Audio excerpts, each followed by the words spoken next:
সুপ্রিয় দর্শক মণ্ডলী, আসসালামু আলাইকুম। আজকে আমি দাঁড়িয়ে আছি ঝিনাইদহ জেলার ঐতিহ্যবাহী মশহুর উপজেলার ৯ নম্বর যাদবপুর ইউনিয়নে। ইতিহাস ঐতিহ্যে ভরপুর ৯ নম্বর যাদবপুর ইউনিয়ন ভারত সীমান্ত ঘেঁষে অবস্থিত। আজকের এই ভিডিওতে আমরা যাদবপুর ইউনিয়নের সুনামধন্য কিছু শিক্ষা প্রতিষ্ঠান, বিখ্যাত কিছু বাজারঘাট এবং প্রত্যেকটা গ্রাম আপনাদেরকে ঘুরিয়ে দেখাবো। আশা করি ভিডিওটি আপনাদের ভালো লাগবে। ২০১১ সালের আদমশুমারি অনুযায়ী ৯ নম্বর যাদবপুর ইউনিয়ন পরিষদের জনসংখ্যা ২৬,৫৩৫ জন এবং এর আয়তন ১৫.১৩ বর্গ কিলোমিটার। বর্তমানে ৯ নম্বর যাদবপুর ইউনিয়নে চেয়ারম্যান হিসেবে দায়িত্বরত আছেন জনাব মোহাম্মদ সালাউদ্দিন। সুপ্রিয় দর্শক মণ্ডলী, এখন আমরা আপনাদেরকে যাদবপুর বাজার পুরোটা ঘুরিয়ে দেখাবো। তো চলুন শুরু করা যাক।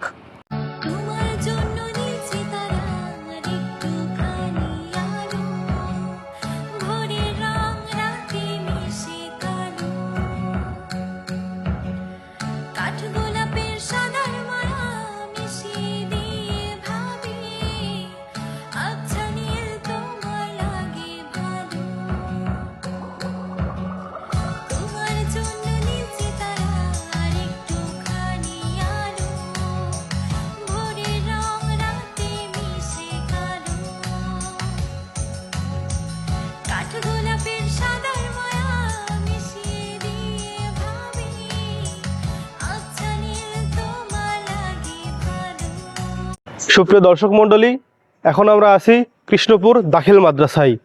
১৯৭৯ সালে কৃষ্ণপুর দাখিল মাদ্রাসাটি স্থাপন করা হয়। বর্তমানে সুপার হিসেবে দায়িত্বরত আছেন জনাব মোহাম্মদ হাফিজুর রহমান। সুপ্রিয় দর্শক মণ্ডলী, আমরা যাচ্ছিলাম কৃষ্ণপুর থেকে এদিকে কৃষ্ণপুর, আমরা যাচ্ছিলাম গোপালপুরের দিকে। তো মাঝখানে আমরা দাঁড়ালাম এই জায়গায়, এত সুন্দর পরিবেশ, ভাবলাম আপনাদেরকে একটু দেখাই।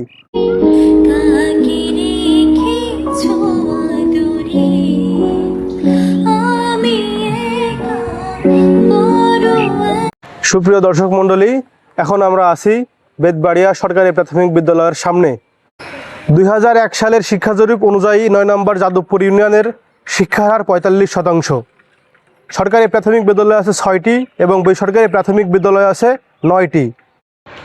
একটি কলেজ, ৩টি মাধ্যমিক বিদ্যালয়, ২টি মাদ্রাসা এবং একটি বালিকা বিদ্যালয় ৯ নম্বর যাদবপুর ইউনিয়নে রয়েছে।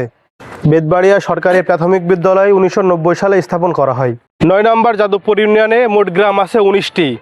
কৃষ্ণপুর, গোপালপুর, বেতবাড়িয়া, কানাইডাঙ্গা, যাদবপুর, বড়বাড়ি, ধান্যহাড়িয়া, পড়াদা, গয়েশপুর, আলিপুর, কালীপুর, পাথরা, নলপাতুয়া, হুদা দুর্গাপুর, সোনাইডাঙ্গা, কুলতলা, জলুলি, মাটিলা এবং লেবুতলা। সুপ্রিয় দর্শক মণ্ডলী, এখন আমরা আছি প্রগতি বিদ্যানিকেতন মাধ্যমিক বিদ্যালয়, যেটি যাদবপুর ইউনিয়নের সেরা বিদ্যাপীঠ। এই বিদ্যালয়টি ১৯৭৫ সালে নির্মাণ করা হয় এবং নতুন ভবন নির্মাণ করা হয় ২০১০ সালে এবং এর পাশাপাশি ৩৮ নম্বর যাদবপুর সরকারি প্রাথমিক বিদ্যালয়, যেটা স্থাপন করা হয় ১৮৬৮ সালে এবং নতুন ভবন নির্মাণ করা হয় ২০০৫ সালে। বর্তমানে প্রগতি বিদ্যানিকেতন মাধ্যমিক বিদ্যালয়ের প্রধান শিক্ষক হিসেবে দায়িত্ব পালন করছেন মোহাম্মদ আমিনুর রহমান। পাশাপাশি ৩৮ নম্বর যাদবপুর সরকারি প্রাথমিক বিদ্যালয়ের প্রধান শিক্ষিকার দায়িত্ব পালন করছেন মোসাম্মদ তাসলিমা খাতুন। সুপ্রিয় দর্শক মণ্ডলী, এখন আমরা আছি যাদবপুর দারুল উলুম কওমি ও হাফিজি মাদ্রাসায়। এই মাদ্রাসাটি ২০০৩ সালে স্থাপন করা হয়।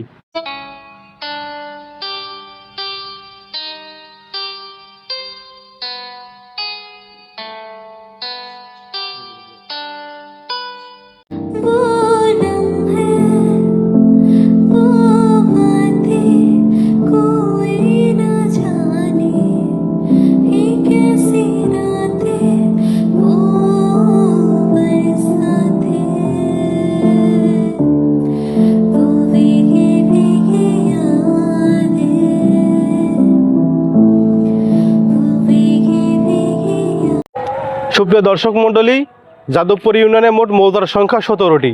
বর্তমানে আমরা দাঁড়িয়ে আছি জলুলি করিম মোড়ে, যেটা ভোলাডাঙ্গা এবং যাদবপুর বাজারের মাঝামাঝি অবস্থানে অবস্থিত। এখন আমরা আপনাদেরকে করিম মোড় এবং জলুলি বাজার ঘুরিয়ে দেখাবো।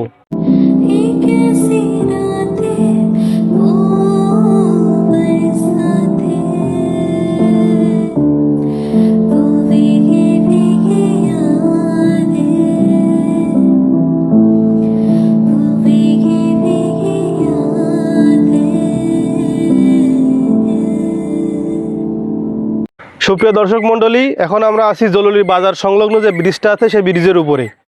তো আসেন ব্রিজটা আপনাদেরকে ঘুরিয়ে দেখাই।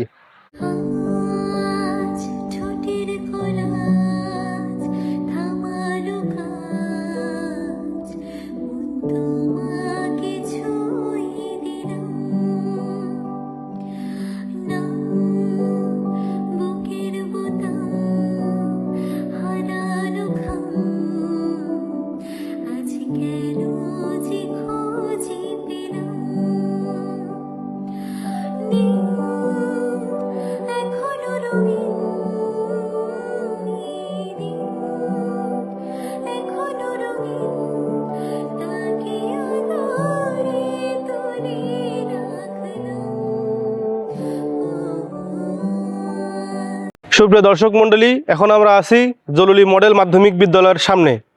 জলুলি মডেল মাধ্যমিক বিদ্যালয় এবং 37 নম্বর জলুলি সরকারি প্রাথমিক বিদ্যালয় একই জায়গায় অবস্থিত। জলুলি মডেল মাধ্যমিক বিদ্যালয়টি স্থাপন করা হয় 2000 সালে এবং নতুন ভবন নির্মাণ করা হয় 2020 সালে। বর্তমানে জলুলি মডেল মাধ্যমিক বিদ্যালয়ের প্রধান শিক্ষক হিসেবে দায়িত্বরত আছেন রেজাউল করিম স্যার। 37 নম্বর জলুলি সরকারি প্রাথমিক বিদ্যালয় স্থাপন করা হয় 1936 সালে। বর্তমানে এই স্কুলের প্রধান শিক্ষিকা হিসেবে দায়িত্বরত আছেন খালেদা ম্যাডাম। আপনারা যারা জলুলি প্রাথমিক বিদ্যালয় এবং জলুলি মডেল মাধ্যমিক বিদ্যালয় থেকে লেখাপড়া করেছেন, কি কত সালের ব্যাচ, অবশ্যই কমেন্ট করে জানিয়ে দিবেন। সুপ্রিয় দর্শক মণ্ডলী, এখন আমরা আছি লেবুতলা বর্ডারে। আসলে ক্যামেরায় কতটুকু দেখা যাচ্ছে আমি বুঝতে পারছি না, তবে আমার একদম পেছনে ভারত বাংলাদেশ সীমান্ত, ডান পাশে কানাইডাঙ্গা, পেছনে লেবুতলা এবং বামে মাটিলা। রাত হলে বর্ডারটি আরও সুন্দর দেখা যায়। রাতে বর্ডারে আলো জ্বলে, আলোর কারণে বর্ডারটি অনেক সুন্দর বুঝতে পারা যায়। আমরা সময় স্বল্পতার কারণে আজকে মাটিলায় যেতে পারলাম না, তবে ইনশাল্লাহ অন্য কোনো দিন অবশ্যই আসবো।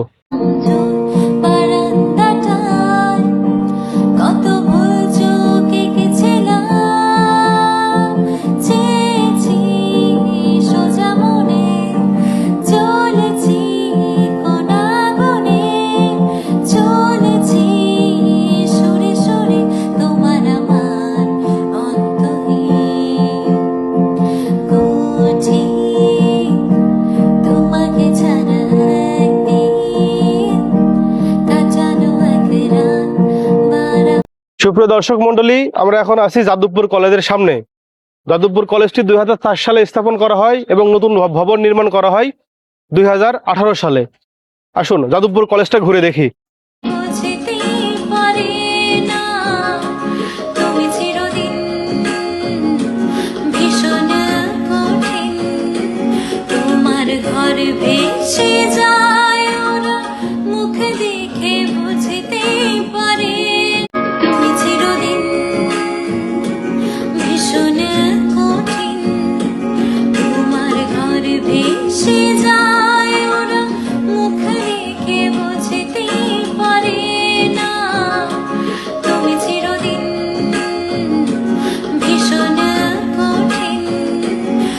প্রিয় দর্শক মণ্ডলী, আজকের এই ভিডিওটি এ পর্যন্তই। ইনশাল্লাহ আগামী কোনো নতুন এক ইউনিয়ন নিয়ে নতুন আরেকটি ভিডিও আসবে। ততদিন সবাই সুস্থ থাকবেন, ভালো থাকবেন এবং আমার এই ভিডিওয় যদি কোনো ভুল তথ্য বা আপনাদের খারাপ লেগে থাকে অবশ্যই ক্ষমা সুন্দর দৃষ্টিতে দেখবেন। আসসালামু আলাইকুম।